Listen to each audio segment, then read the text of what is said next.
What's up guys, welcome to DSport DVD number 5. I'm your host Andrew, and this time I've got myself a new co-host. Hi guys, I'm Pearl and I've been on the cover of DSport before, so I know the drill. Modified import machines, mad event coverage, tech features, and hot girls. Well, we've got plenty of all of those coming up, so let's kick it off by checking out our cover car and model. Then we'll check out the Red Line Time Attack at the California Speedway and the Nisi Week Show Off in downtown LA. Enjoy!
This issue's cover car is one that has plenty of history. As fresh and clean as it looks, the DriftSpeed S15 is an ex-D1 GP car that now resides in the US. It even has a D1 GP round win under its belt.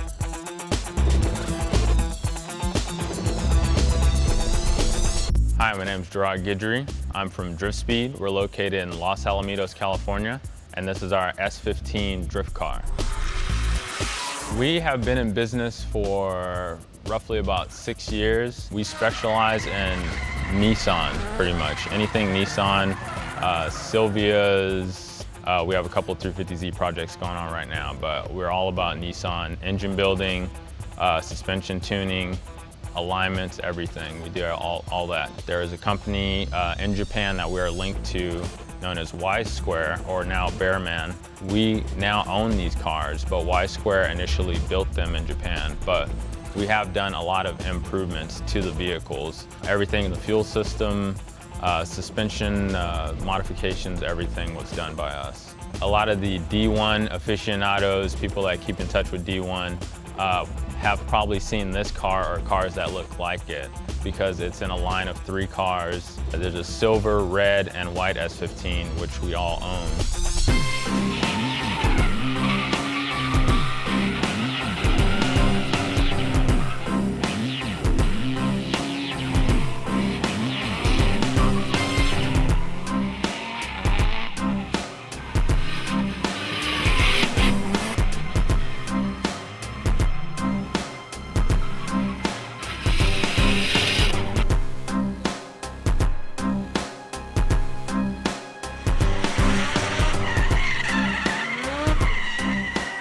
Winning a D1 round is no easy feat, so you're safe to assume that this car has all the right mods.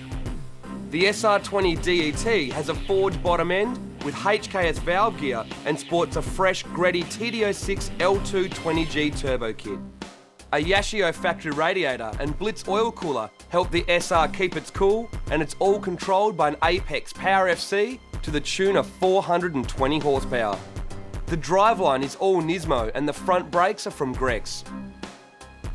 Being distributors of DG5 coilovers, it's only natural they're under each corner of the S15, along with pretty much the entire IKEA Formula catalogue and some 326 power knuckles for even more steering lock. Inside it's all business with a full cage, bride seats, Takata harnesses and Greddy gauges. Formula D has pretty strict regulation, which is good. It's driver safety. We went straight to the roll cage, which is pretty much the most nitpick thing about Formula D. The cage was not within spec. It was actually a bolt-in cage. So we had to uninstall the bolt-in cage and take it to our fabricator, and they redid the cage to the specs, Formula D specification, and also some special touches that we wanted added. Currently are running a turbo kit, Greddy turbo kit on there right now, the TD06 20G. Before it had a Blitz turbo kit on there, but it was kind of at an end of its lifespan, so we had to change it up. The thing that makes this car stand out the most though is the wild body kit, which is all from Berman. There's wide body guards front and rear, and the side skirts and front bar are adorned with carbon aero aids. The rear bar also has a carbon diffuser, and the hood and GT wing are, you guessed it, carbon fibre. The Volk GTV rims and vinyl graphics finish the look perfectly, as this is one of the hottest looking drift cars in the game. So far this year, we're going to go the rest of the season the way that it's set up right now. We've done a lot of work to it. As far as the engine build, we haven't redone an engine build on it just yet, so maybe that might be something that we're going to do in the future. Next month, we're going to be looking at an event up in Northern California. It's Sonoma, Infineon Raceway.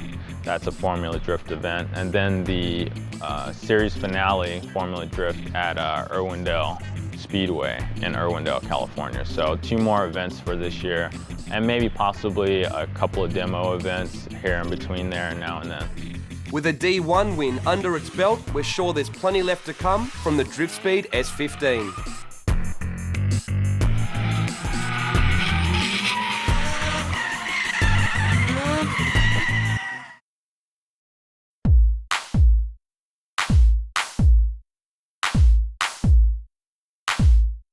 I like show cars and I like, you know, the glitz and glam of it all, but what's the purpose of a car if it doesn't go?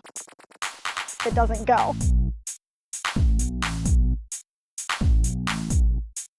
Hi, I'm Ashley Sardo. I'm 20 years old and I'm originally from Chicago, Illinois, but I do now live in Temecula, California. No cover shoot is complete without a cover model, and Ashley did more than complete the shoot with the DriftSpeed S15, she made it.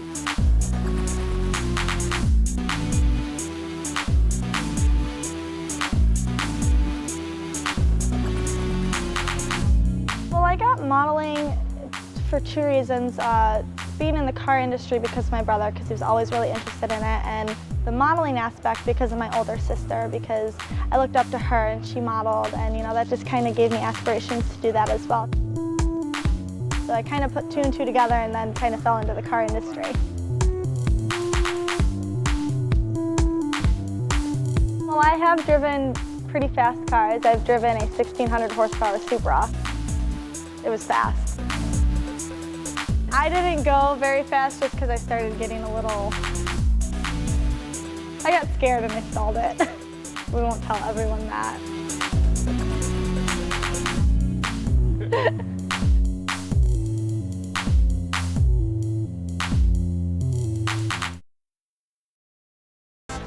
Haltech are one of the world's leading aftermarket engine management system manufacturers. Their flagships are the E8 and E11 ECUs. They are a full replacement ECU, compatible with almost any factory sensor and are able to control a host of performance functions, including electronic boost control solenoids, launch control, VTEC, nitrous and anti-lag, just to name a few.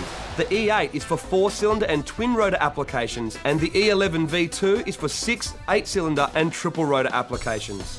They also offer piggyback and fuel-only ECUs, meaning they have something to suit any car, any motorsport, and any budget. Haltech offer a range of patch looms to suit every popular import, making them a plug-and-play option. They also sell a range of accessories including digital dashes, coil packs, boost control solenoids and an array of sensors. Haltech have now taken it to another level with their new Platinum Series ECU. It's smaller, lighter and faster, with 3 times the processing speed. It's designed to integrate with late model cars that have advanced engine and vehicle control systems. It can work with factory CAN bus systems and also has its own one as well, allowing almost limitless add-on capabilities. It's also able to control new engine functions such as dual cam timing. Haltech have already developed plug-in looms for the 350Z and K Series Hondas, and looms for the new WRX, Evo 10 and new GTR are on the way. It also has much more advanced and user-friendly software and data logging that is USB compatible. The Platinum Series ECU paves the way for the future in aftermarket engine management. For more information, head to haltech.com.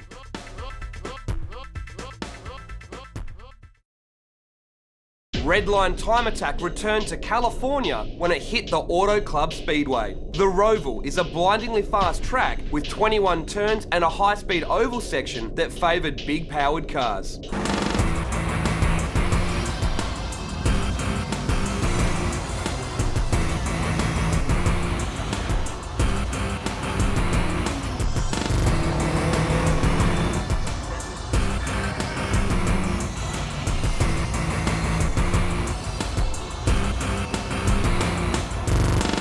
Walking through the pits uncovered some awesome machinery, and many of the big workshop and driver names were there.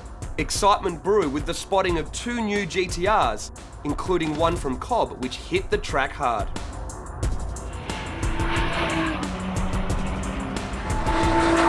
Each category was well represented, and in street class, no one could stop the domination of the Harman Motive WRX STI, which took overall honours. Harman Motive's new Evo 10 made the podium too, taking 3rd place in all-wheel drive class. Modified class was taken out by the MFQ Lancer, with the Speed Element Evo in a very close second. When you needed a break from racing, the pits was filled with a massive show and shine.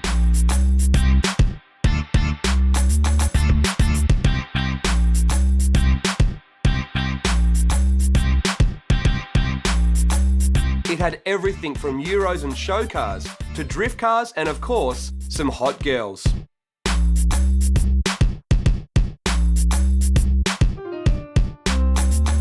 A radio-controlled car track was set up and there was trade stands to check out, including ours.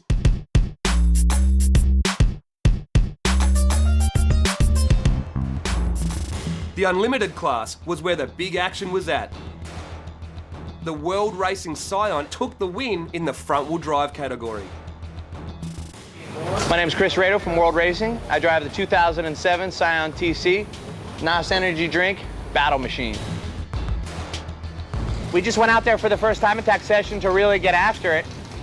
We put on a new set of tires going into that session, and our best times ever. You know, we went 147 O's through 147 8s. Tyler McQuarrie was back in the C West Brian Crowler S2000 looking for another win. Right now, we actually broke the track record yesterday by turning, I think it was a 142.6, and the previous track record was a 43.7, I believe. Tyler was in the hunt for a win, but a mechanical drama put him out early, although his 1 minute 41 was still enough to take out the unlimited rear-wheel drive category. Right now, we're running the 2.4 liter with the BC Stroker kit and the Greddy Turbo, and we should be making somewhere close to 500 horsepower. But right now we're not able to run the VTEC for this motor, which is extremely awkward. So right now we're right about 300 horsepower, which is way down. So we're anticipating on bringing a lot more power out, but probably not this weekend. I think we're kind of stuck without running the VTEC, which is really hindering our straight line speed. In unlimited all-wheel drive, Crawford Performance put Tanner Faust behind the wheel of their new STI. My name's Tanner Faust and I'm driving the 2008 Crawford STI. Yesterday I was in Arizona. I wasn't actually driving this car, and I was out shooting a TV show out in the middle of nowhere.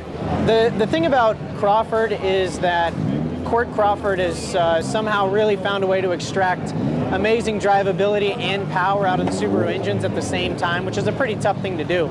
It actually is a little bit more of a road racing biased car, where it has great turn-in and great rewards for a smooth driver, unlike the old car where it really rewarded almost overly aggressive driving and sometimes sliding. The new STI hasn't been out long, but Crawford's car proves they can be tuned with the best of them, taking second in the class. Let's jump on board for a ride.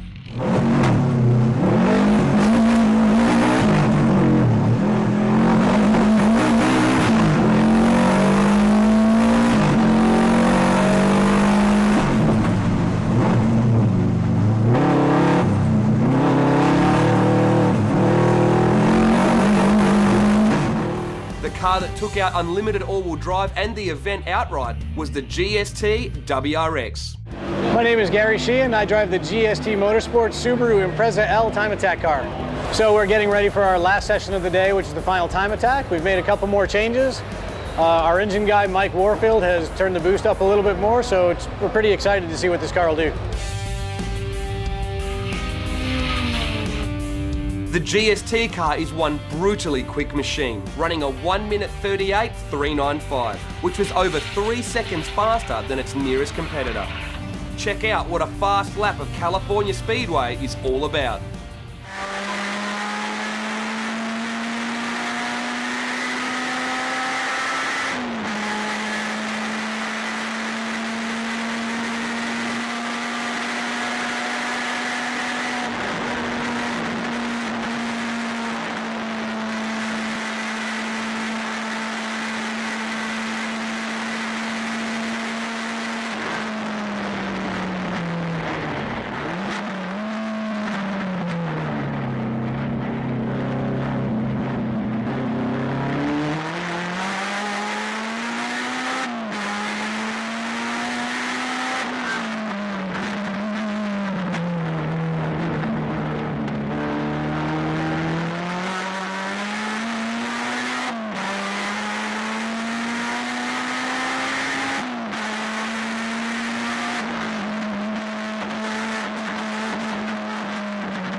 Speeds in excess of 160 miles per hour, it certainly was an action-packed event.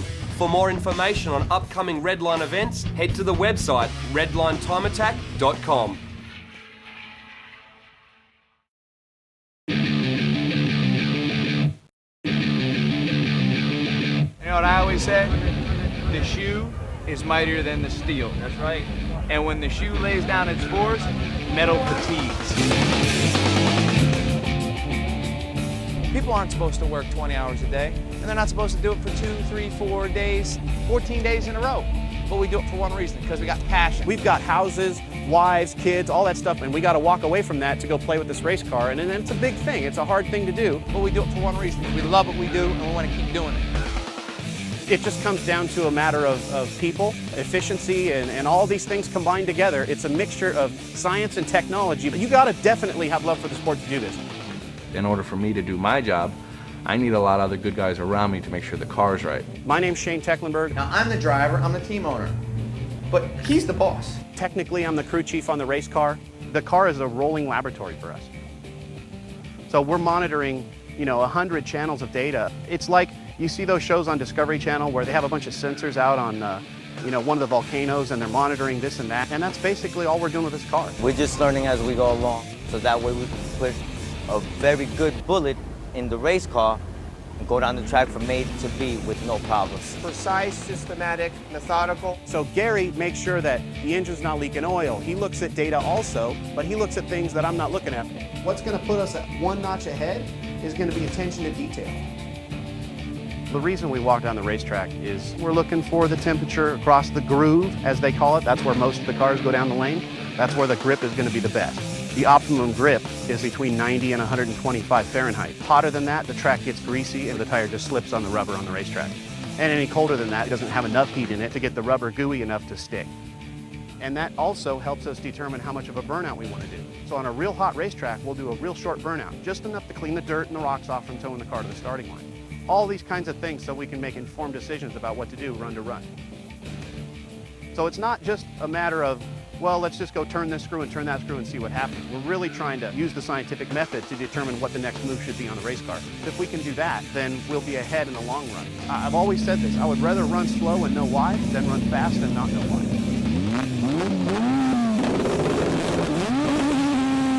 To finish first you must finish. And part of finishing first is preparation. Team is most important. Then again, you need a nutcase like me to drive it, so.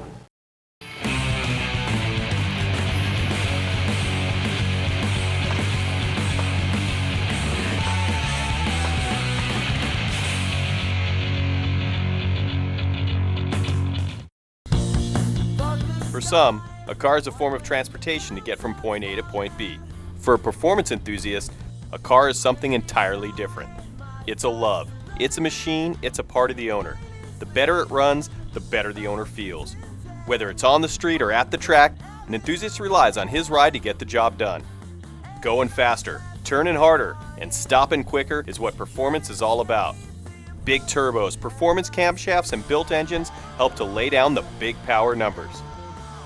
However, there's one part of the car that's arguably the most important in determining the performance potential of the vehicle: the tires. Tires influence every performance aspect of a vehicle. The right set of tires will allow a car to accelerate, turn, and stop better than ever before. When you consider that every car, no matter its level of modification, relies on its tires to make the contact between the vehicle and the pavement, you begin to understand the importance of tires. Each tire generates a contact patch at each corner of the vehicle. The size and quality of the contact patch ultimately determines just what the vehicle will and won't be able to do. Wider contact patches can be achieved by fitting the widest tires possible under the vehicle. However, it's the design of the tire itself that ultimately determines the quality of the contact patch. Sidewall structure, belt configuration, rubber compound, and tread design are just some of the factors that will influence how well a particular tire design will perform. Choosing the right tire for your vehicle will ensure that you have the highest quality contact patch possible. Making contact will put you in the winner's circle. Nisei Week Japanese Festival is a celebration of Japanese culture and community in Little Tokyo, downtown LA. The 9-day event is in its 68th year, but for car enthusiasts, Japanese culture is all about the cars. And to celebrate that, the Nisei Week Show-Off Car Show is held each year in Little Tokyo, and we were there to check it out.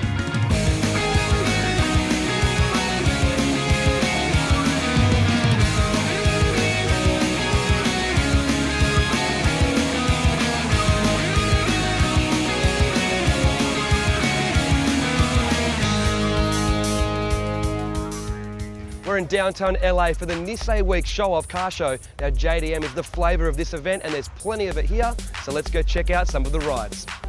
There was no shortage of street, show and even track spec Japanese cars to look at. Subaru's WRX and Mitsubishi's Evo Lancer were out in force, with plenty of killer examples. A heap of 350Zs flew the Nissan flag high, and there was almost too many to choose from. Richard's full carbon example caught our eye, and why wouldn't it, with every single panel covered in the good stuff. Paul's supercharged 350Z was also there, along with the rest of his crew, including this Schmick G35 and this tough Evo Lancer. Another car club out in force was Auto Concepts Elite. It seemed every car on their stand was a showstopper, with pretty much every car sporting a wide body kit, awesome rims, and a host of interior and engine modifications. They had everything from this Subaru WRX to a 350Z, an RX-7, a BMW, and this radical G37 on centre stage. Another car that caught our eye was this Lexus sporting a mad body kit and wheels, along with a 2JZ swap and HKS T04Z turbo. But of course, it wouldn't be Southern California without Hondas, and plenty of them. Turbo or non-turbo, front-wheel drive or rear-wheel drive, show spec, track spec or street, it was all there. Even though it's all about the Japanese cars, there were some tasty European cars around, including this tricked up Ferrari 360.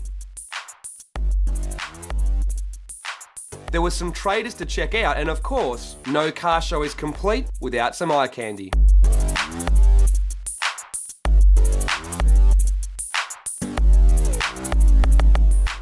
Now, something about this car show has been bugging me all day, so I just have to ask the question. Who decides to put a car show with a bunch of Japanese, highly modified cars right next to a police station? And not just any old police station, one that has over 50 cop cars parked out the back. You can't even see all of them from this angle. But you've got to look at the bright side of this. We are in downtown LA, and it's usually a pretty dangerous place, so at least we're in the safest part.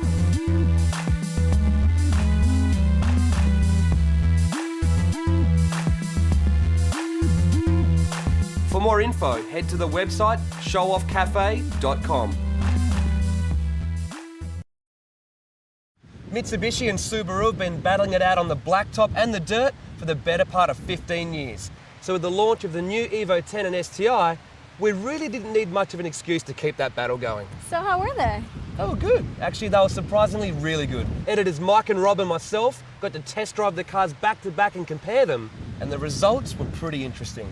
And then we check out Paul's hot, supercharged 350Z and even hotter Joanna Kwan. Then we thought we'd share with you guys some snippets of what we got to see when the Gumball Rally passed through our neck of the woods. Check it out.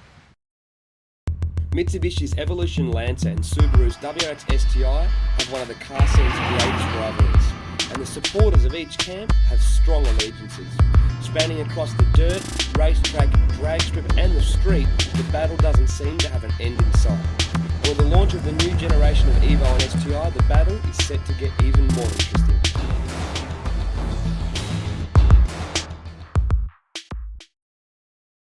With the launch of the Evo 10 and 08 STI, both manufacturers decided to take a newer, more mature approach to their cars to help appeal to a wider audience. The exterior styling has been met with both praise and harsh criticism.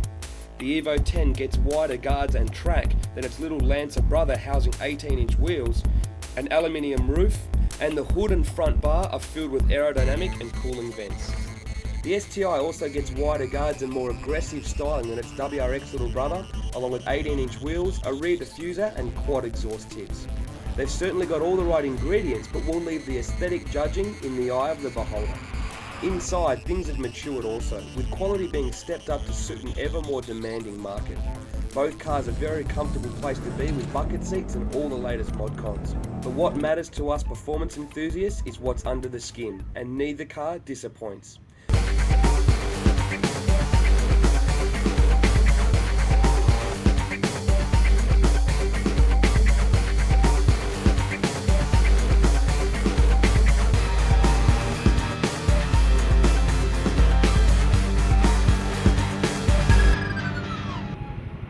STI's engine bay looks more like what we're used to, with the crinkle red inlet manifold and larger IHI turbo and intercooler. The dual active valve control equipped 2.5 litre boxer engine makes 305 horsepower. The stronger 6-speed gearbox and Brembo brakes, along with the upgraded suspension, means the STI doesn't just look tougher, it is tougher. The 4B11 in the Evo 10 is an all-new engine that uses an alloy block and has been flipped around with the TD05 turbo, now located by the firewalls. A square bore to stroke ratio, direct valve actuation and chain-driven cams means it's a totally new engine. Unlike the Subaru, it uses a front-mounted intercooler and has a factory oil cooler. It's still 2 litres in capacity and uses the MyVec camshaft control system and is rated at 291 horsepower. The Evo 10 has a new super all-wheel control system dubbed SAWC, along with stability control, which can be switched off.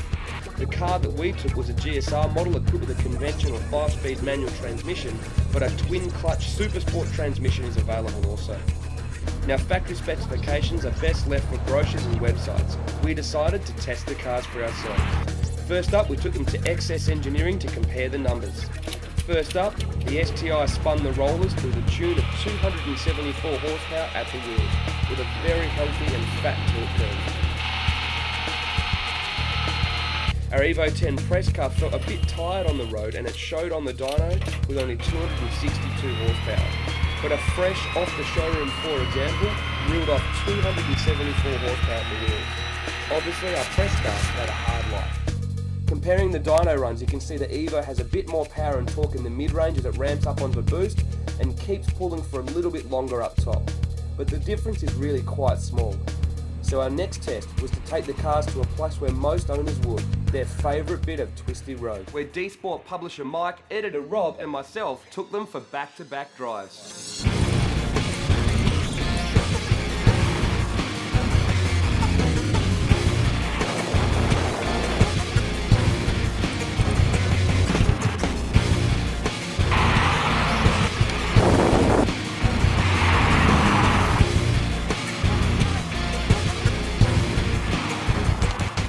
So we borrowed this vehicle from Mitsubishi, so you know it has 10,000 miles on the ODE, but it's probably very hard 10,000 miles. The seats are comfortable, you know, very supportive, nice car buckets. The front end just feels so sharp.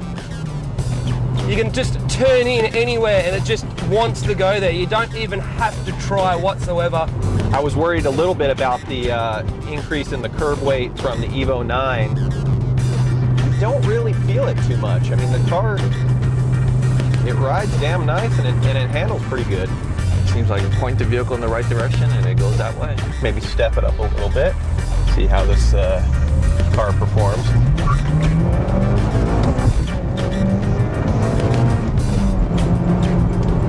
Not bad at all for a stock car. Easy to drive fast, very confident feel. It feels like it needs another gear. It really needs a 6-speed gearbox to sort of get this thing right. Driving this car compared to the WRX, looking down at the speedo at a couple of points that are the same, you're carrying 10 mile an hour more speed, but it's not so much because this car's faster. It's the fact that this car inspires more confidence. Overall, I mean, the response in the mid-range is awesome. Not too many complaints here. The engine is rather noisy compared to the STI. One thing we did notice about this vehicle is that it loves to drink gas. I filled it up maybe 5 minutes ago and it's only 160 miles until it's empty. For a car that's heavier, bigger, and as they say, a little bit softer around the edges than the old Evos, it's still an incredibly quick car through the corners. And driving it in a straight line really isn't that quick. I mean, it's got very close gears, so you are pedaling through the gears rather quickly, but it's not really putting on that much speed, so straight line speed is so-so, but I tell you what, once you hit a corner, this thing is fast through the twisties, very, very fast.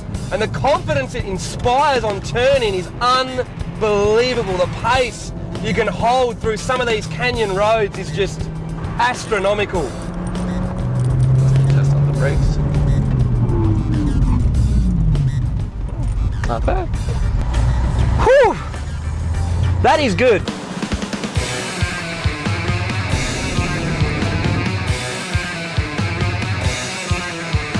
All right, we're into the 2008 Subaru STI. I really thought one of the big advantages of the WRX STI platform over the Evo previously was in the looks department. Interior's still a little cheesy. Don't like the bulge on the center console. Gauge cluster looks good. We're off. STI might be able to outperform the Evo 10 on these canyon roads. Yeah, I used to work for Subaru, so I've driven every single WRX and STI model from '94 through to about 2003, and we've got our own 2003 STI project car, so pretty used to driving them. So let's see what the all-new chassis and all-new car is all about.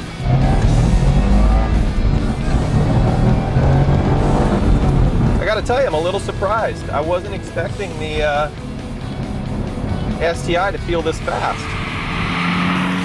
The car seems to be a little bit heavier due to the hatchback design. So there's a little bit more weight to carry around, especially in the rear end. Feels good though. Very smooth. Engine's good. Now with this car, you can definitely tell straight away from driving it that they've softened it up a little bit. They've purposely made it not as aggressive coming onto boost. But driving it, you can feel straight away it drives a lot like all of the old model STI. So you get lift off oversteer, you can feel the rear end unsettle when you back off the throttle mid-corner. But it's very, very easy to balance on the throttle. Seats can use a little bit more support, especially around the leg area. The seat just doesn't hug you in there like you feel in the Evo 10, and I never thought I'd say that a seat makes that big of a difference, but in this case, there is a substantial difference. You can really use the mid-range in this car a little bit more, being a 2.5 litre from 3 grand through to about 5.5. You've got plenty of torque. I think feeling-wise, it definitely feels like a more powerful, better power to weight ratio. It is a very easy car to drive flat out, but you know what? It is a little bit softer than previous models. You can feel the car move around a little bit more, and on some of these faster, tighter, off-camber corners, and also these bucket seats not being so tight, my shoulders aren't held in, I'm moving around a little bit more. So the fact that the car's a little bit softer is exaggerated by the fact that you move around in these seats a fair bit. To me, the new STI feels like a WRX. They've gone and put all the ingredients of an STI into it, but not given it the soul of an STI. It still feels like a WRX. It doesn't feel like a hardcore version of the base model of car. I think the Subaru definitely has lost some of its performance aspect of it. I think they've gone to the direction of, you know what, let's make this a comfortable car, but yet still have the performance aspect of the vehicle. So it's not what a true performance enthusiast looking for, but it might be what 80% of the consumer is looking for. For my own confidence, I think I could drive faster than an Evo 10 because you just feel more confident driving an Evo 10. But I'm sure, after 10 runs of the exact same stretch of road, you probably could take both vehicles to that limit. It's just the problem with taking the Subaru to that limit might require a lot more skill versus a Evo 10 taking to that limit. I think an Evo 10 buyer would definitely be much more performance minded because obviously the suspension is a little bit more stiffer, the seats are a little bit stiffer, it's a little bit noisier, and obviously the driving feel is a little bit more sharp and aggressive. Whereas I thought the STI would be a little bit less impressive.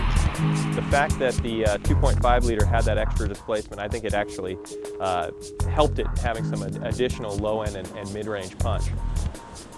What I liked about the Evo was the suspension. There just inspired confidence going into the turns and just being able to maintain a higher speed. It's got to be one of the best performing, wagons or 5-doors out there on the market. With the Evo, I think the biggest advantage is you've got a car that's kind of dialed in from the factory how you'd want it to be, and something that inspires confidence in you when driving it.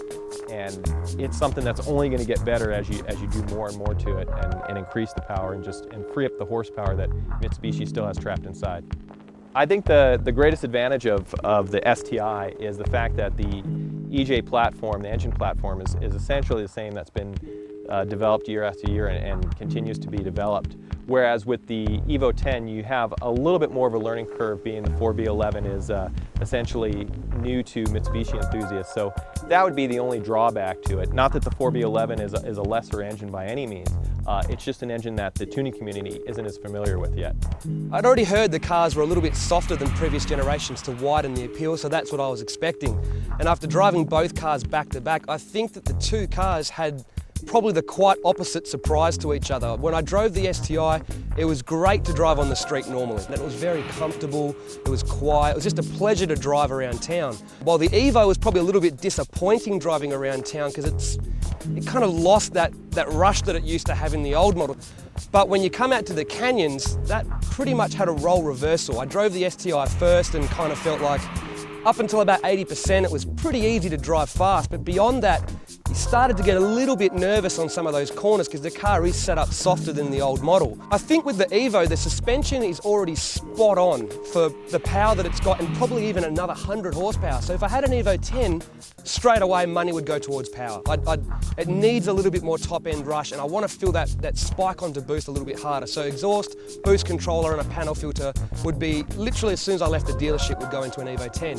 While the STI on the other hand, I'd probably want to fix some of the suspension and set it more up to my liking for the way I like to drive. But the actual pace of the STI probably really isn't any different to the Evo 10. It's just that you're just not very confident when you get sort of past the 80% mark. You find yourself just pushing to the max in the Evo 10 and just enjoying every minute on it. So while it was disappointing to drive normally, as soon as you hit a corner on Evo 10, you know exactly where all of the money went and it is just an absolute bag full of fun.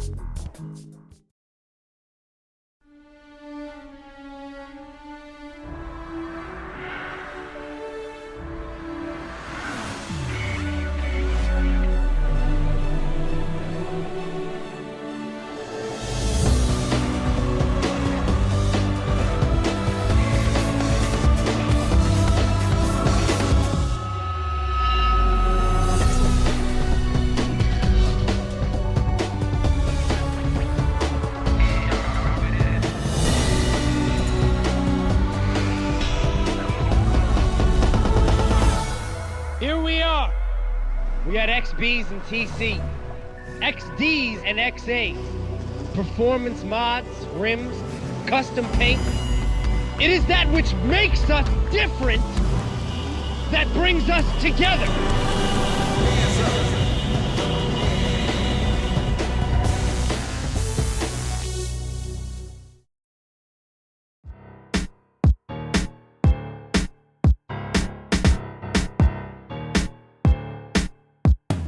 Hi, I'm Joanna. I'm from Gardena, California.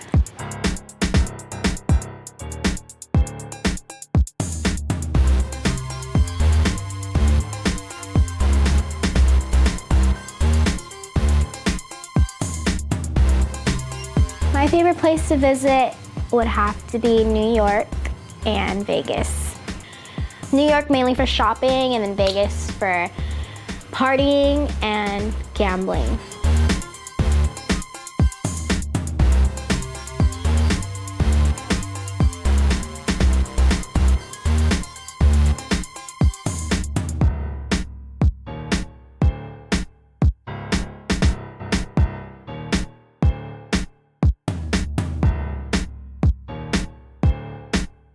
I like my eyes, and I really hate my height. I wish I was taller, like 5'4" at least.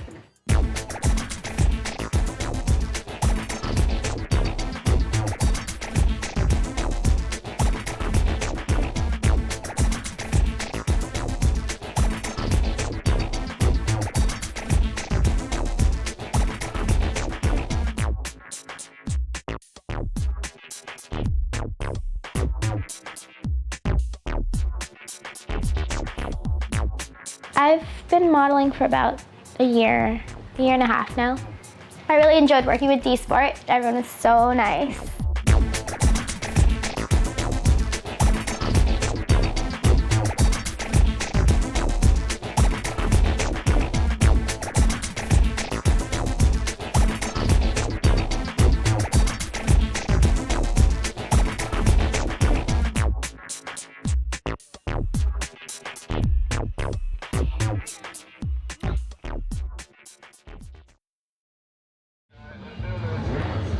Whether you're into cars or not, Chances are you've heard of the Gumball Rally, a 3,000-mile cross-country rally for the mega rich and crazy brave. It's technically not a race, but at times you could be fooled for thinking otherwise. This year's event kicked off in the US before heading to North Korea and China.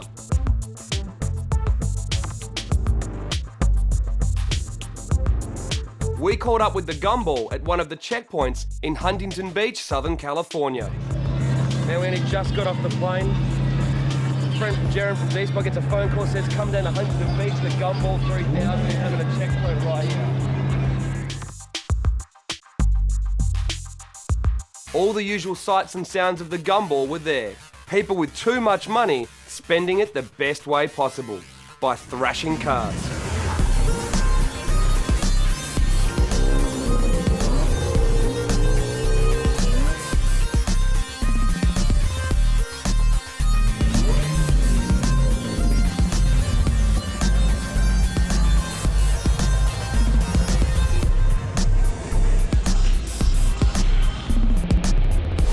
Exotics are the chariot of choice, but you certainly see some other cool stuff. All we need to do now is find a way to build a hardcore Jap car and enter ourselves.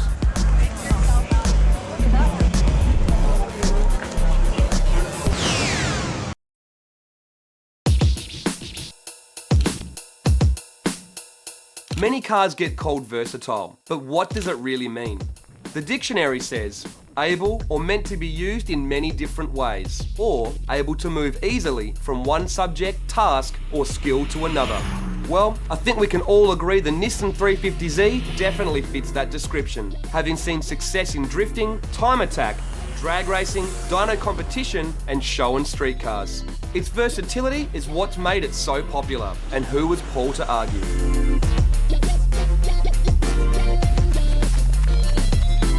Hi, my name is Paul Peñas, 31 years of age, from Carson, California, and I have a 2005 350Z. I bought the car 2005. It was a brand new car, and the reason why I decided to go with this car is because I've always had a rear-wheel drive, pretty much it. The first time I got the car, I was tracking the car for about a year. After tracking the car, I got rock chips on the bumper, started getting rock chips and cracks on the side skirt. And I decided to respray it with the same color, which was black. And thanks to DTM Auto Body, they decided to partially sponsor me to do a different color, which is what we have right now. I'm guessing maybe a year more, and then I'm gonna start hitting the tracks again.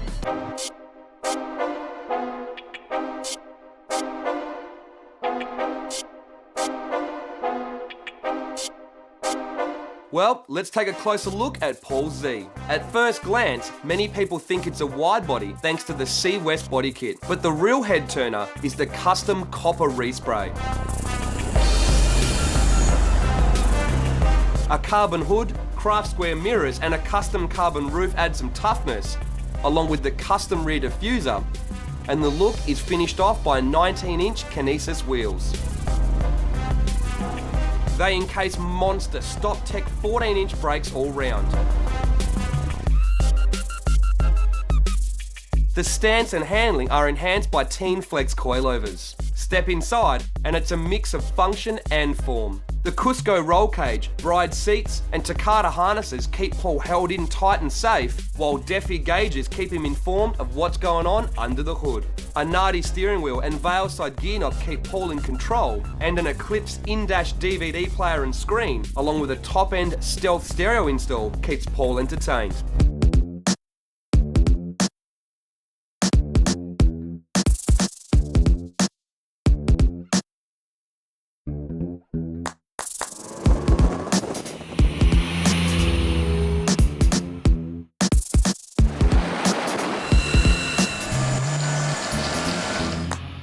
I met some cool guys in a car club, which is Arcane. They're really cool and they're into car shows and stuff. And you know, I started hanging out with them, and just from there on, you know, I started like putting little stuff here, little stuff there, and just ended up with this. First time I got the car, it was, I've always wanted to track the car, and now I'm doing more of a show than the track, but I still like that feeling of having a track car, so that's the setup that I put in there.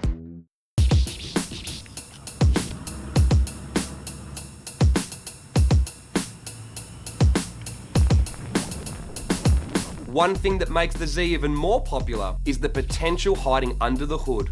And like the rest of the car, Paul's 350Z engine bay combines function and form. It's street legal, having a Vortex supercharger here in California, and less lag, turbo lag. It's a problem driving the car around town. And actually, a couple of days ago, I got pulled over and was issued a state referee ticket. Just from your home to the shows, that's already a problem, driving it on the freeway and stuff. The VQ35 remains internally standard, but the Vortex supercharger certainly wakes it up. The Spearco intercooler and Kinetics inlet manifold help make the most of it. All the necessary fuel and electronic upgrades keep it running in check. A Nismo radiator cap, thermostat and ARC cooling panel aid in the Z keeping its cool, while a Jim Wolf clutch helps the newfound power get to the ground.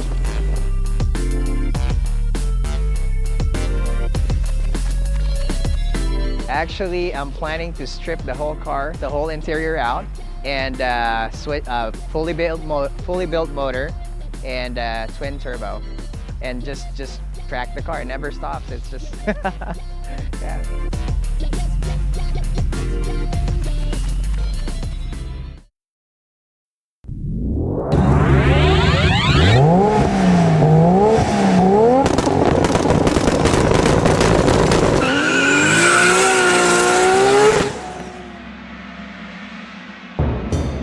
To celebrate the launch of the new GTR, Ignition DVD has put together the GTR Special, featuring some of the fastest, most powerful and best modified GTRs from around the globe. The DVD is a tribute to the Japanese iconic supercar.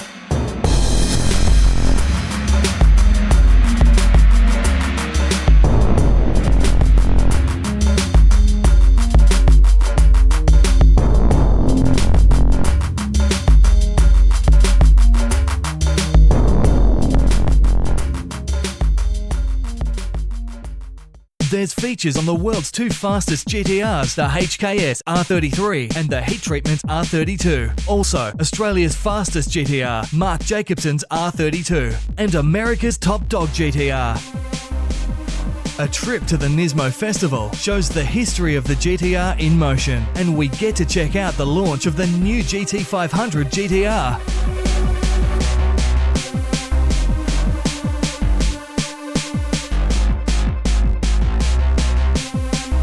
There's also features on some of the wildest and hottest GTR street cars on the planet.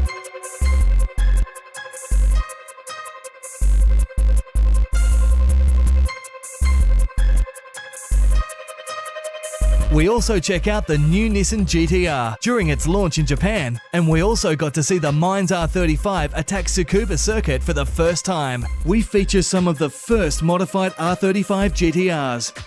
2 hours of Godzilla madness, not to be missed by any GTR fan.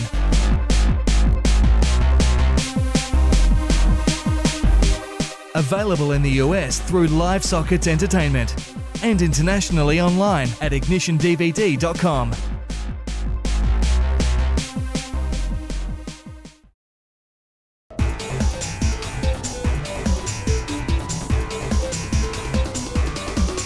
With the series heading back with a vengeance to the Sunshine State for the first time since the Big Daddy of last year, Jamboree, the gloves are certainly off. Series points and the cutthroat contention of the national records will be on the racers' minds.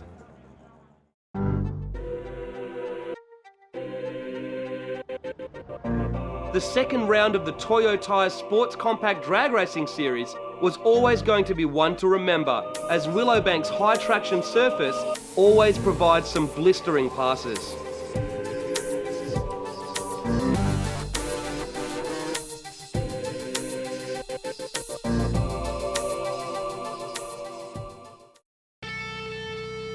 This is the second of the hugely popular one-day events and would prove to be a mad scramble for points leading up to the Compact Attack in Sydney.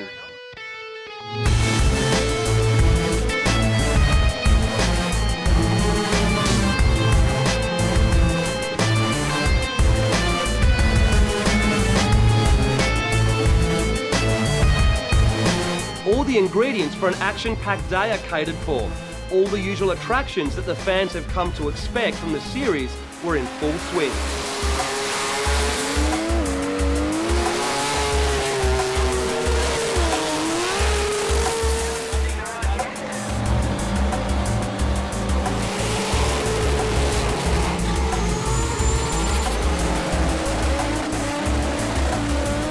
To cap it all off on a lighter note, were the Sky's the Limit, Smokin' and Light of the Night competitions. The on-edge Castrol GTR ripped it up for the ecstatic crowd.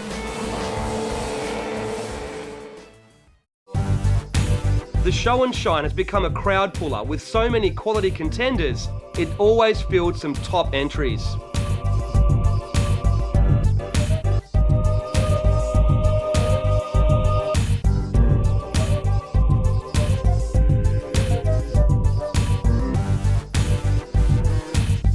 Previous Ignition feature car owner Eric Gonzalez took out Best in Show with his Subaru Impreza WRX. The highlight of the day was Colin Wilshire and his Datsun 1200 Ute, smashing the 4-cylinder record with an amazing 7.86 second pass at 171 miles per hour in the group showdown. With so many drag categories, the racing was non-stop all day.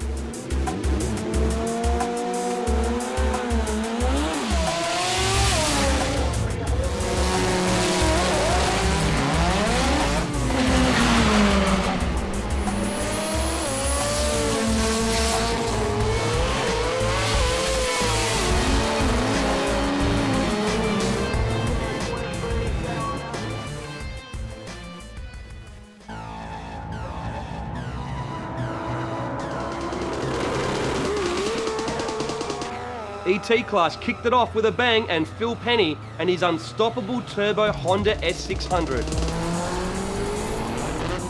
The Toyo Tyres Street front-wheel drive was a battle of the compacts, won by Rodney Moore and the Corolla, edging out Andrew Bode in his Mazda SP20. Turbo Smart Street rear-wheel drive was a close affair, and Anthony Fahey took out the highly contested class in his Mazda RX-2.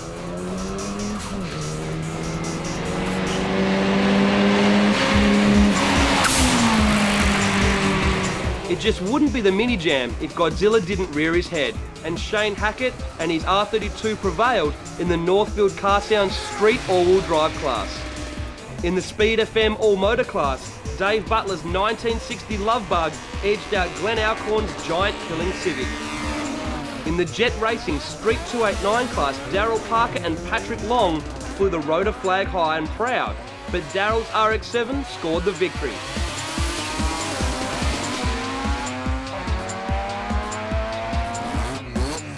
The Custom Colours Supermod class belonged to Mick McGregor and his SR20 powered Datsun 1600.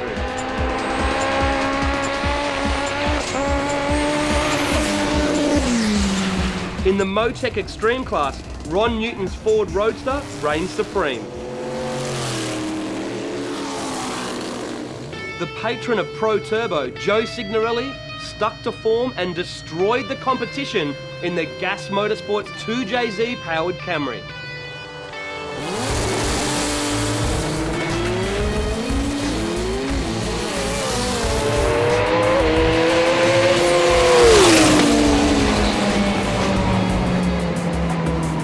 The series is in full swing for 2008. For all the latest info, event dates, driver profiles and series results, check out www.sportscompact.net.au.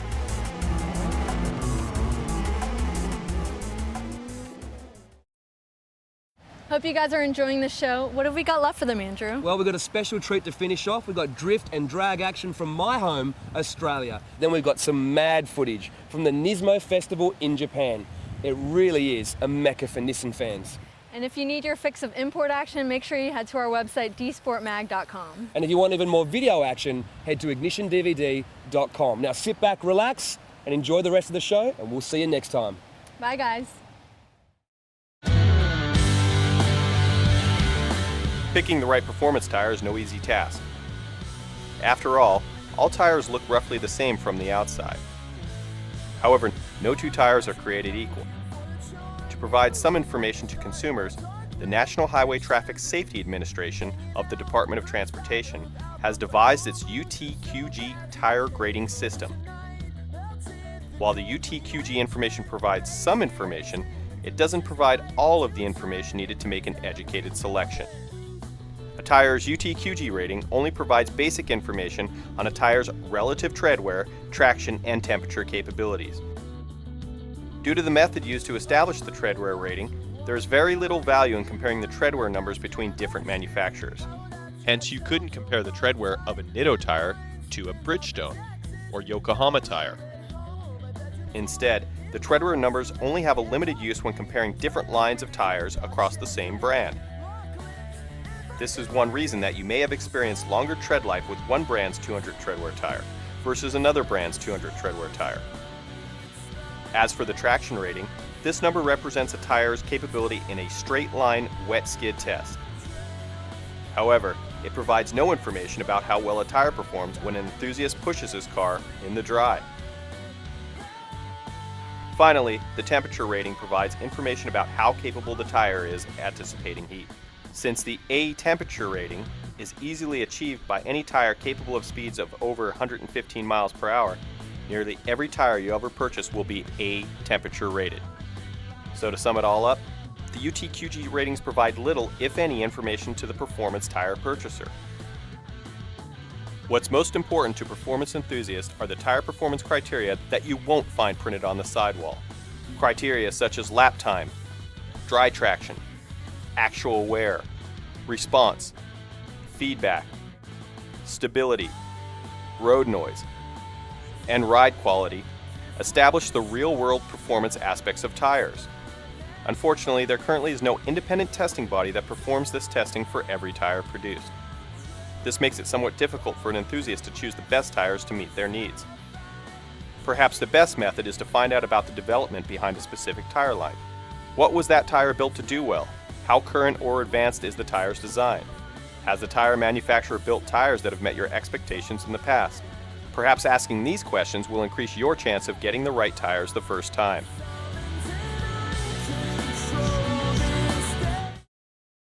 Welcome to round 2 of the Toyo Tyres Drift Australia series here at Queensland Raceway. It's a bit of a contrast from the last round. Tassie was freezing cold, while the weather here in the Sunshine State is getting very hot indeed, just like the drifting action out on track.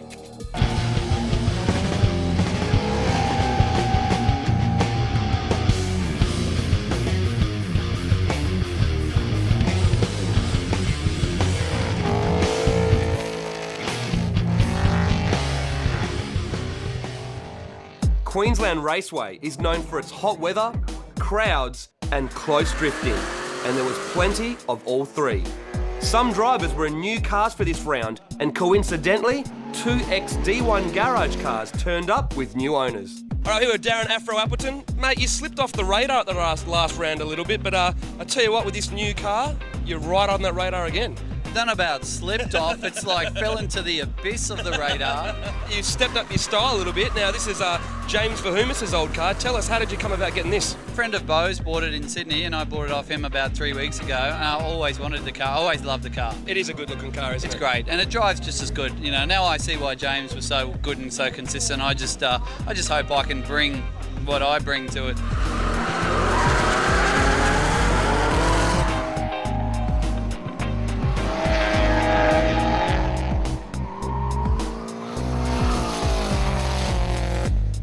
All right, here with Turbo Tom Monkhouse, a man who changes his cars probably as often as he changes his underwear because he's so busy working on them. But I tell you what, mate, please tell me you are going to stick with this one. Yeah, I'd definitely like to, I think. It's feeling like a good car, and why not? Well, now this is James Verhumis's old car he bought over, built in Japan. What more can you tell us about it? It's very mild at the moment and extremely rich, but we're still looking at 300 304 kilowatts at the wheels at 16 psi. So you know, when we wind it up for Adelaide, probably hope for around 350. Well, mate, I think we're certainly going to have to do a feature on this thing because it's one wild and good-looking car, isn't it? Yeah, I think it's my time Stick for a with feature, Andrew. Yeah. Let's do it, man.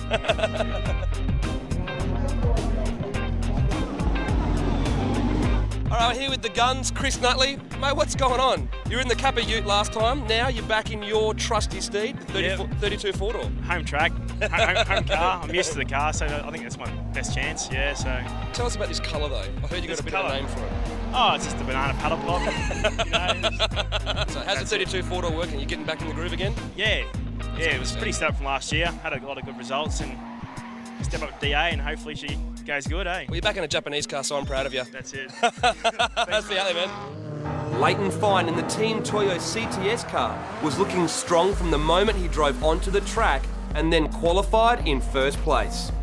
He was also on a new tyre this weekend, the Toyo R1Rs, helping make the car even faster. All right, here with Leighton Crabman Fine, driver of the Team CTS and Team Toyo 180SX and the winner of the first round. Mate, how are you feeling coming off the win? I'm feeling very well, surprisingly.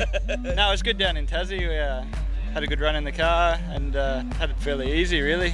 Most people sort of made mistakes. We just cruised through. It was good.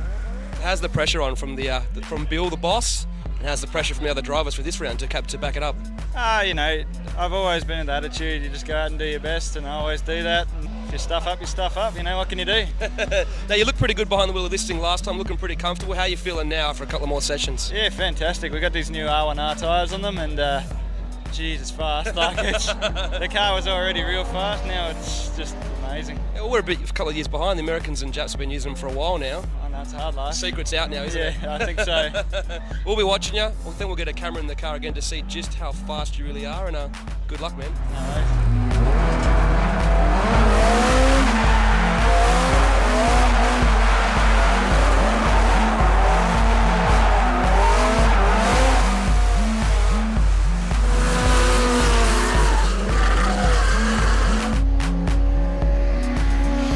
Luke Fink was another driver that was on song and looking good, qualifying 5th.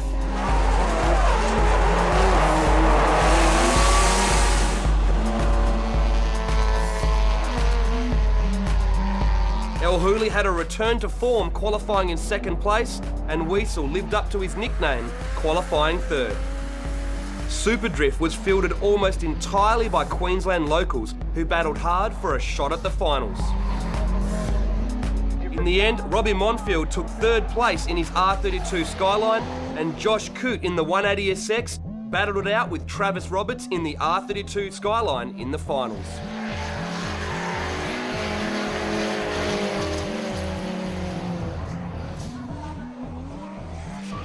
In the end, Josh Coote took the win, putting Trav in 2nd place.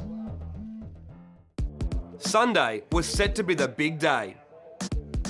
Castrol came out in force to give punters some more entertainment between drifting. They brought along Team Bray and their entire crew. Now, we all know this man, world famous for his antics with the Castrol's racing team. Now, you've come out to a drift event to have a bit of a look, chuck a skid for the crowd as well. What do you think of these Japanese cars going around corners like this? Well, if anyone knows my background, I'm a Japanese lover, so they're anything to do with Japanese cars I'm involved in. I know Robbie Bulger and a lot of the guys here that drift, you know, it's sort of a different atmosphere. I don't know if I'd ever be good at it, but I enjoy watching it. These guys, they're pretty talented the way they throw them around in corners. They're doing pretty high speeds. The rear tyres are probably doing around the 180k mark, so it's unbelievable how they control them, but they do a good job of it and make it look easy. That's right. I think we need a bit of trading places. Get a drifter into one of your drag cars. Maybe not the Ute or the Monaro, maybe the Dado, and you jump into a drift car and see how you go. Yeah, it could always be fun. I think I'd be more of a V8 man when it comes to drifting because I'm all about tyre smoking. And I thought about drifting this, but the big tyres on the rear I just don't think will work. We know it's good for a skid. You'll be going out pretty shortly, so man, we'll see you out there. Thank you. Thanks. Ben put on a show for the crowd and the drifters.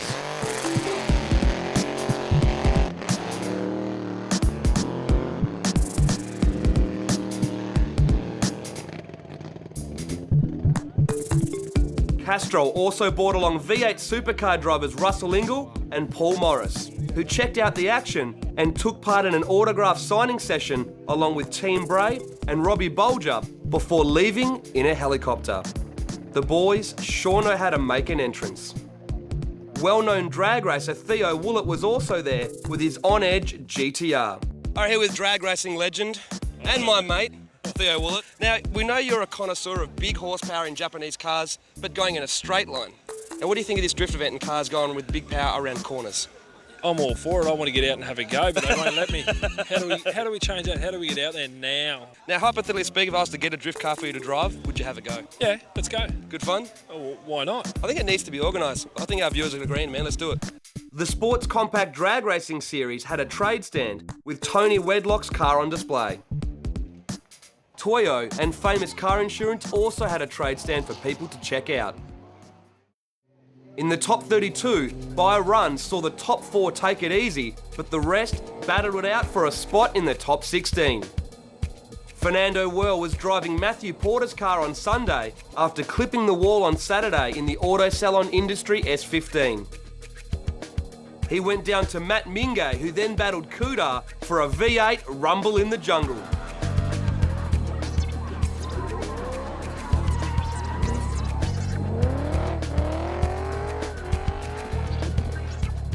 The crowd loved it, but El Hooli eventually came out the victor. Afro Appleton had 2 reruns against Pickering before taking the win.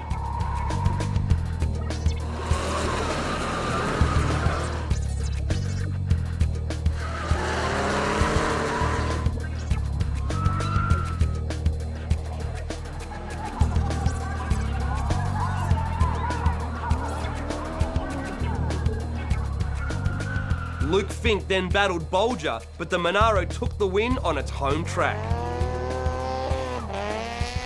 Fine defeated DeJager and Bo Yates beat Eugene Aronson, which saw the 2 former teammates go head-to-head in the top 8 for what many considered the ultimate battle. And they were right.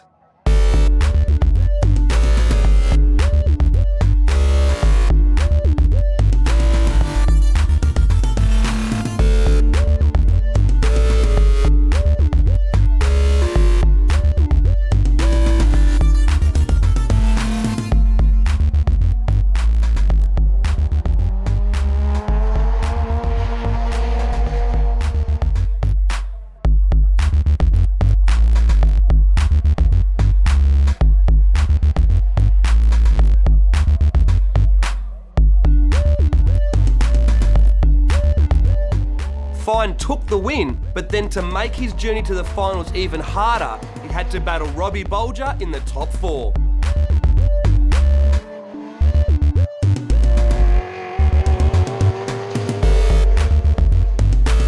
Adam May's car was running on 5 cylinders, but he still managed to beat Jack Monkhouse in the top 16 and Kudar in the top 8. He then battled Danny Keneally in the top 4, who returned to DA with a vengeance this round, going further than ever before.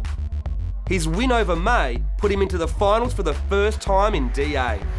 During the break before the finals, the Racing Logic Extreme Entry competition was held again, and the drivers got to let it all hang out and have some fun.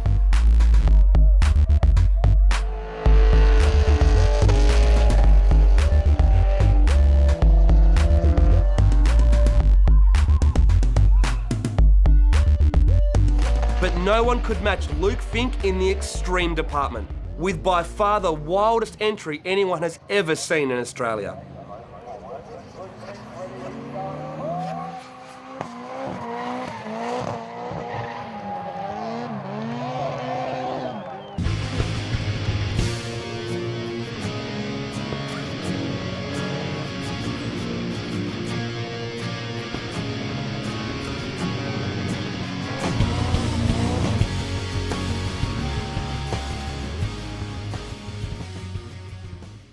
Into the finals, Bolger defeated May for 3rd place and left Danny Keneally to battle Leighton Fine for the win.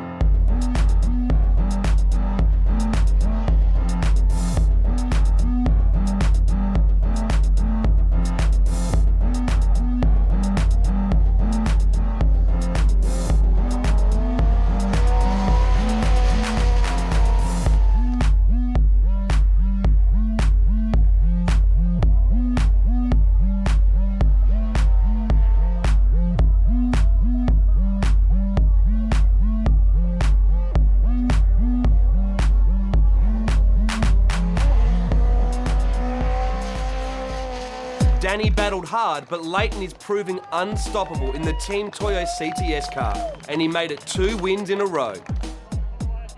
He didn't have it easy either, having to defeat 06 and 07 champions Bo Yates and Robbie Bolger on the way. Leighton now has a good lead in the series, with Luke Fink in second. Only a handful of points separate the top 5, and as we know, it's still anybody's series. For more event and driver information, head to driftaustralia.com.au. Ignition DVD has scoured the globe, featuring the best imported performance cars and events in over 30 DVDs. Now, we've put together a range of specialist DVDs to cater for every enthusiast. For all you drifting junkies, there's Drift Central, featuring crazy drift cars and events, including the Toyo Tyres Drift Australia series.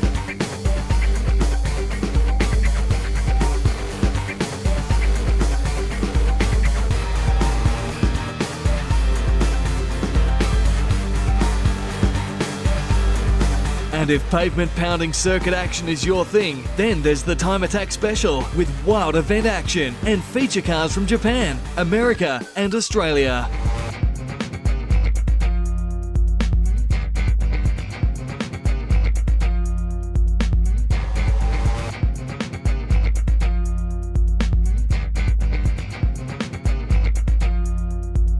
For all you rotary heads, Ignition DVD presents the Rotary Edition.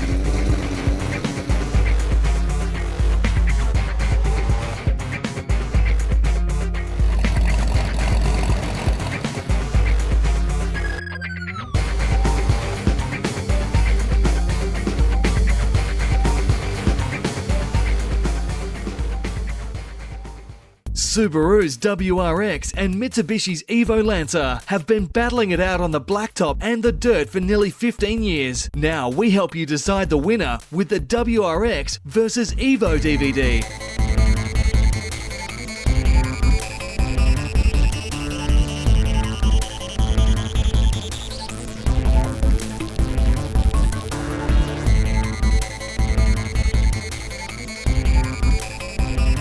For Nissan fans, there's the Silvia collection. Every model and every style is covered.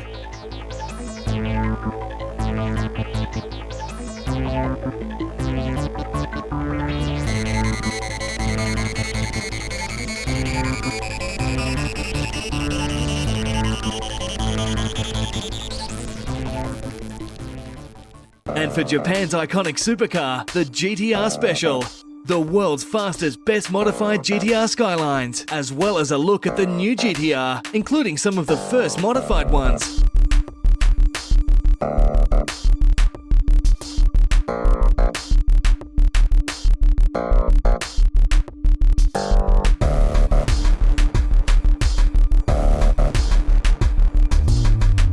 Each DVD has 2 hours of import action at a price you can't beat. Available in the US from Live Sockets Entertainment and internationally online at ignitiondvd.com.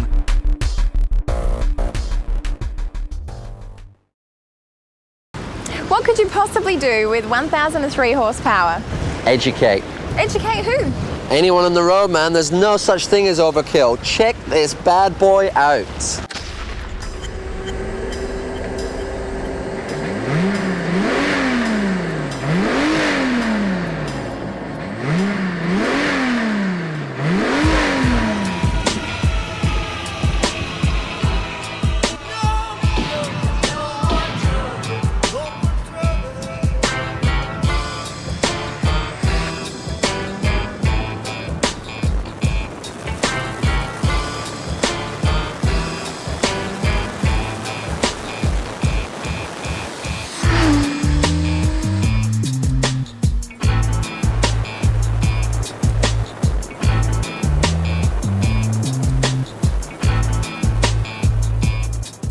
In October 2006, NASA set a new benchmark in the import scene when his Millennium Motorsports Supra became the first import to make over 1,000 rear-wheel horsepower in a public dyno competition.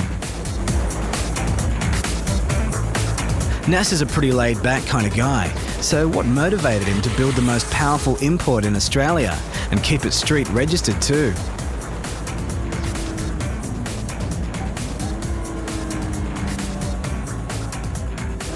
Hi, my name is Nasser and this is my Toyota Supra.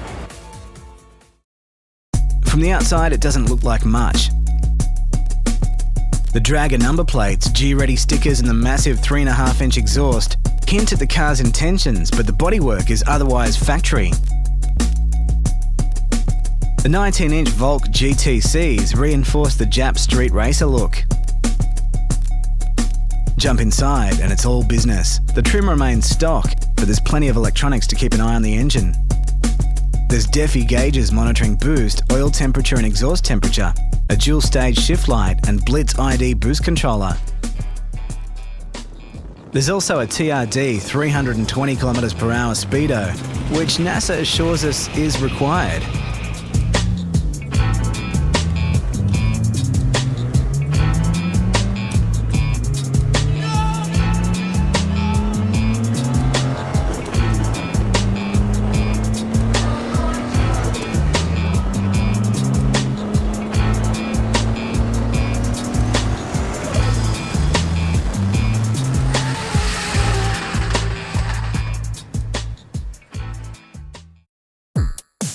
When you look under the hood, the seriousness of the car starts to become apparent.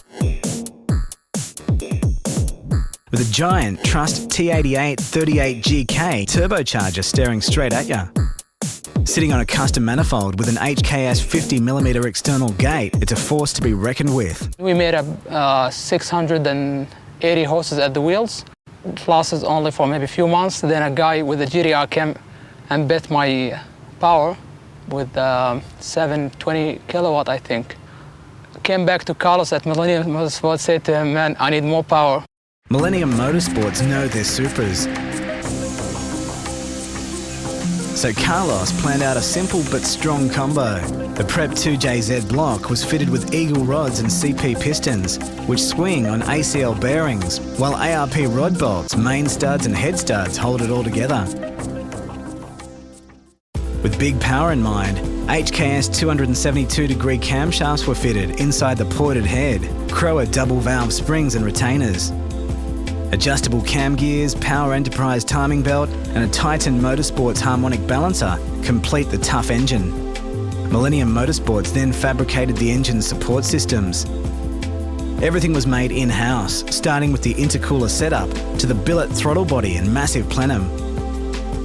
The Millennium Motorsports top feed fuel rail houses Power Enterprise 1000cc injectors, which are kept in check by an SX fuel reg and fed by two Bosch 044 fuel pumps in a custom surge tank under the car.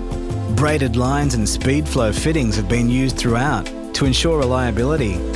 A top-of-the-line Haltech E11 controls the beast with help from an AEM ignition system. It was the first time to see it everywhere in Australia, 1,003 horses. And then I was satisfied. I said, this is my goal, I've done it, and that's it. For special occasions, NASA also has a 100 horsepower NX nitrous kit up his sleeve, which was used to crack the Big 1000. Without gas, the car still makes over 930 rear-wheel horsepower. The scary part is that NASA's daily driven pump fuel street tune still makes just on 700 horsepower. Surprisingly, the factory Getrag 6-speed gearbox and stock LSD are able to handle the power, but the clutch has been upgraded to an OS Geiken twin-plate clutch. Scarily, the brakes are standard, but the suspension is Koni enhanced. Now that a new power benchmark has been set, who's going to take up the challenge? Whoever does, Millennium Motorsports will be there waiting.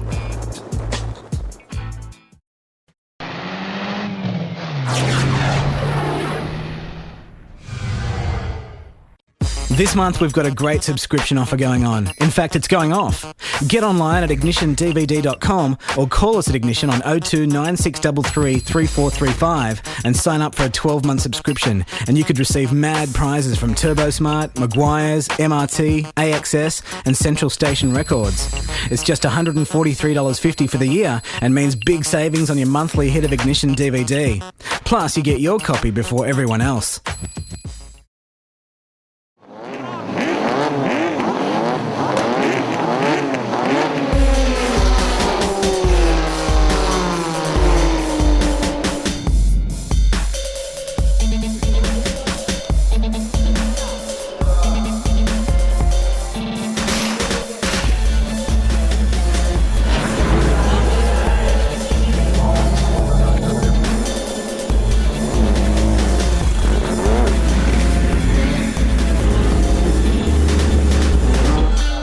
The Nismo Festival is a celebration of all things Nissan and motorsport. It's a mecca for Nissan fans and is a top-level event.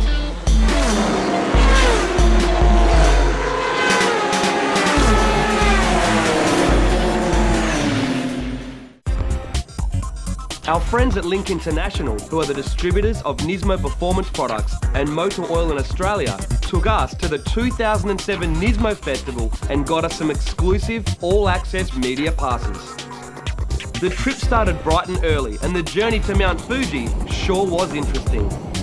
The crowds were lined up out the gate, showing just how keen they were. Helping make this year's event even more special was the showing of the still-to-be-released Nissan GTR and a few other special surprises. The new Godzilla had fans all over it, and many see the car as a Japanese icon.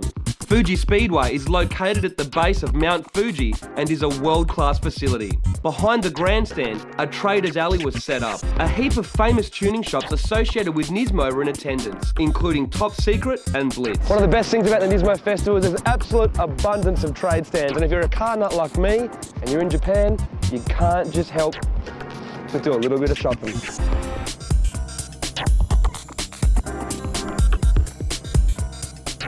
Motor Oils are technical partners with Nismo here in Japan, so they play quite a big part in the Nismo Festival, as you can tell by one of their many trade stands behind us. Now in Australia, the distributors of Motor Oils, Link International, are now also the distributors of Nismo Performance products. So the partnership between Motor and Nismo is now continuing in Australia.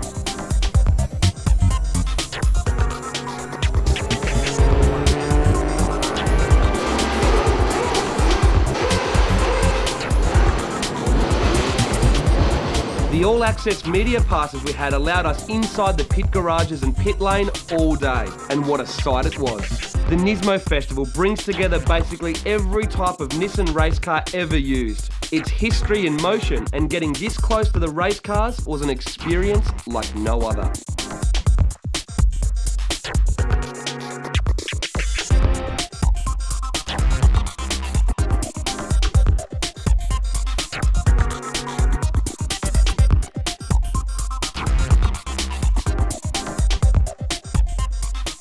Now, when we got invited to the Nismo Festival, we weren't coming as a general punter. The guys from Link International that distribute Motul and Nismo parts in Australia hooked us up. Check this out. We got press passes so we can take you guys behind the scenes to get a closer look at some of the best Nissan race cars in the world. Let's go.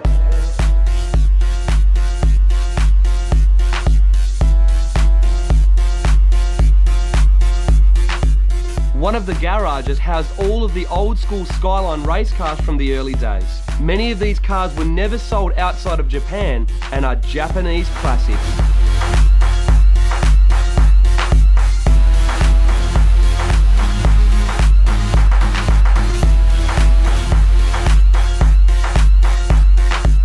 Next to them was what started the Godzilla legend, the R32 GTR Group A cars that demolished the competition in Group A motorsport around the world, especially in Japan and Australia, where their win count was unmatched. We got to look over the cars from top to bottom. The engineering work is amazing. The technology they brought to racing in the late 80s and early 90s was phenomenal. So good that they were banned and class regulations and rules had to be totally changed and revamped. From this though, GT racing was born in Japan. Now, this is something you just don't get to see every day. We're inside a pit garage at Fuji Speedway with no less than 8 GT500 race cars, and they're all Skyline GTRs, and down the back is a couple of Le Mans R390 prototype cars as well. I tell you what, I could stay in here for hours.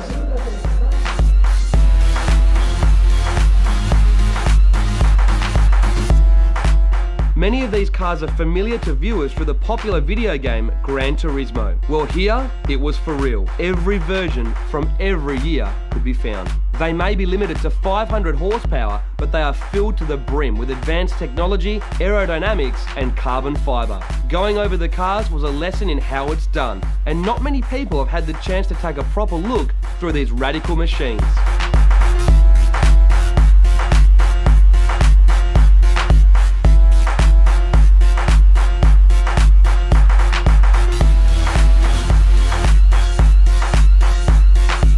We also got to see the famous Nissan R390 GT1 built for Le Mans.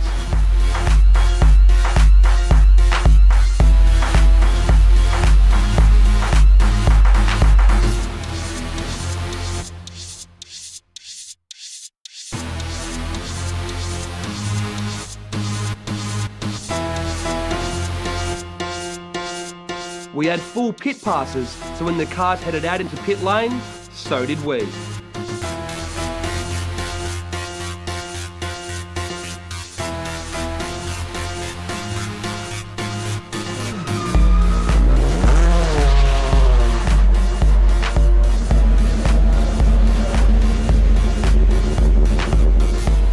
A driver introduction started off the day and all of the cars were brought into pit lane and revved up for the crowd.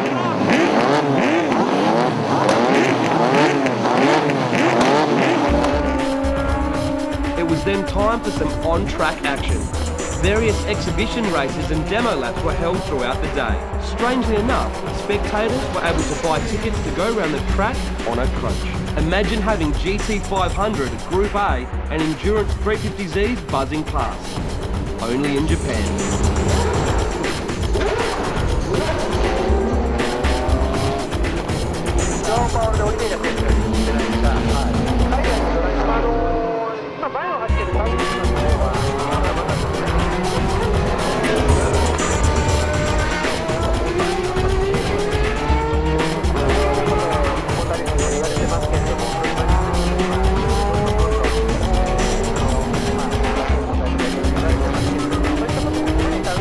At lunchtime, a Nissan GTR was shown to the press before heading out onto the track for some demonstration laps for the crowd. To show how fast it is, they lined it up against a 350Z race car.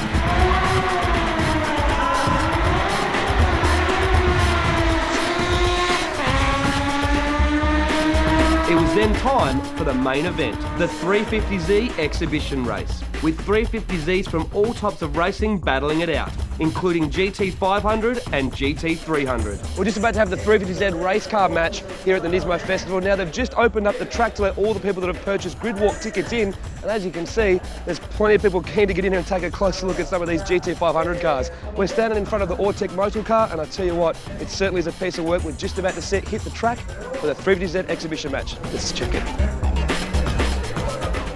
Hello everybody, my name is Michael Krum. I drive the number 22, the Motul Autech Z. And in this year's championship we've done pretty well, even though we just lost to Honda, but we will fix that next year. I live in Japan already 13 years. I raced here before for Toyota, and then I changed after 3-4 years to Nissan. And I'm already 10 years for Nissan. And I raced in Formula 3 and Formula 3000 before.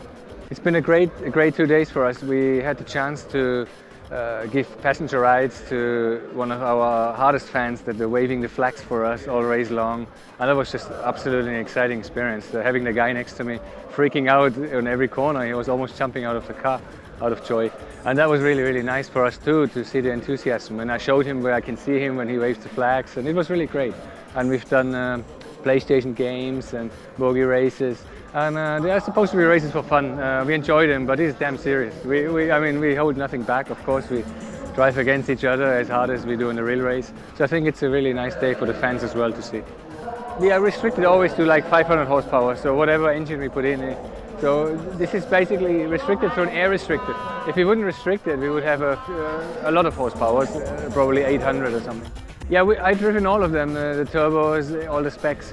For us in the race, the NA is a quicker one, even though I really think that the turbo engine is one of the best engines ever made. It's just in the race, in the initial pickup, the category how it is now, restricted to the horsepower, we are quicker with the NA. But no doubt, the turbo engine, I just drove it this morning again, it's just absolutely fantastic. I think we're going to take it very seriously. We are standing up like we finished the championship, and this is going to be a real battle.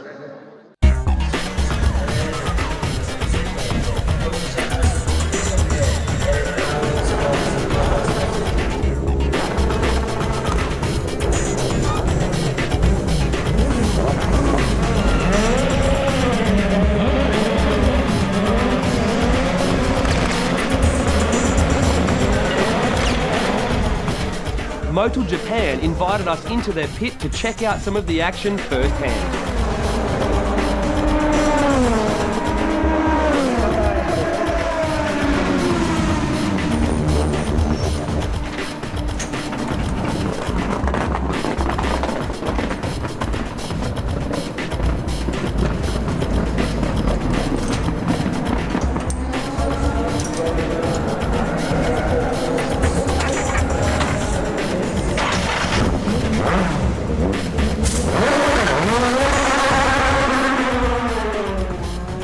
the Motor Ortec team took out the race.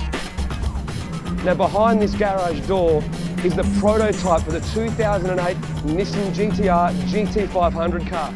No one has seen this in the flesh yet. As you can see, the crowd's getting pretty anxious to see this thing. It's the last thing that's going to hit the track for the day. So as soon as these roller doors come up, you're going to see the new GT500 GTR test vehicle.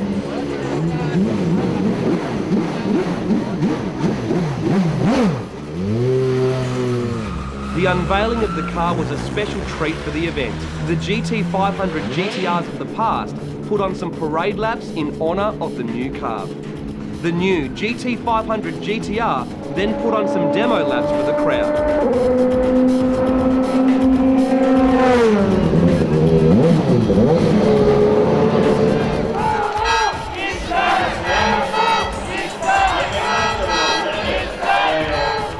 The day finished off with a closing ceremony. The president of Nismo made a speech to the cheering fans with all the cars and drivers lined up on the main straight. It was the perfect picture for any Nissan fan as the sun set at Fuji Speedway.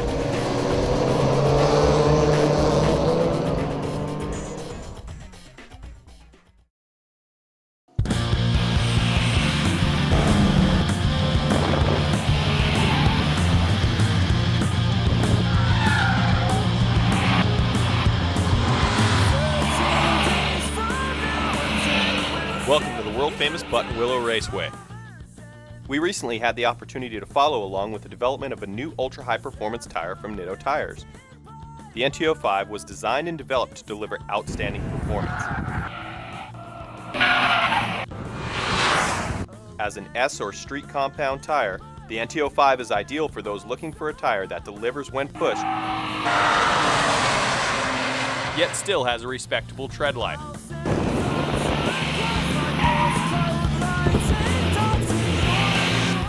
The NTO5 is a new max performance street tire for the enthusiast who does a lot of spirit driving, some motocross, even some road racing as well. The NTO5's name was based on our two existing Nitto product lineup, the NTO1, which is our compound race tire, as well as the NT555, which is our summer street performance tire. We've got an M3 here that we've been running at Button Willow. From the competitor tire to the spec tire, we've seen some differences. One of the things that I do as a development driver is I induce slides. I induce oversteer, understeer. I make things happen on purpose. And the reason I do that is I want to see what the vehicle's going to do, how it's going to react. Is it balanced? Is it not? Do we have a non-linear issue? Is it stepping out on us? You know, and I can basically do that and separate my driving and my evaluation. And that's important as a development driver, to really see the differences between the tire.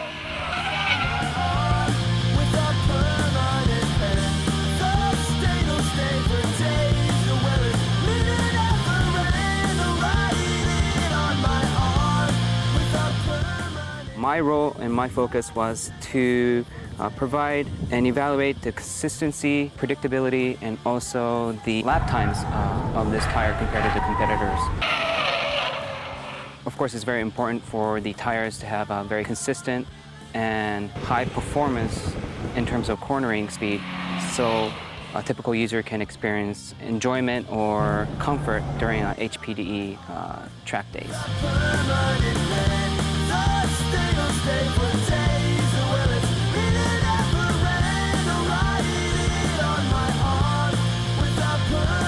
With the NTO5, our goal was to develop a tire for enthusiasts by enthusiasts. I think what's different within Nitto Tires is the grassroots level of research that we do. We typically, as engineers, go out into the field and try to determine, what are the main factors with the product that we're trying to develop for that particular customer, and try to find a solution for them. And that's really the ultimate goal as engineers, to provide a product that people want to buy. For the NTO5, the primary criteria for development was number 1, controllability. Number 2, lap times. Number 3, overall confidence in driving the tire.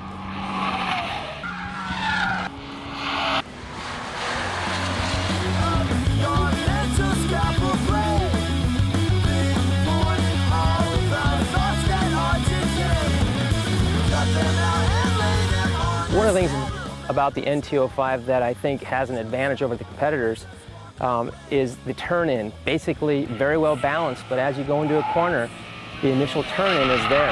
It understeers for just a bit, but then it recovers very quickly versus a competitor where it tends to want to basically hold its drift or hold its understeer, and it takes a while for it to recover and get back online. And those are the kind of things that really matter when you're trying to get hot laps and run fast times. But also as a safety factor and trying to get everything together and balanced, I mean, the tire really stands out from a competitor.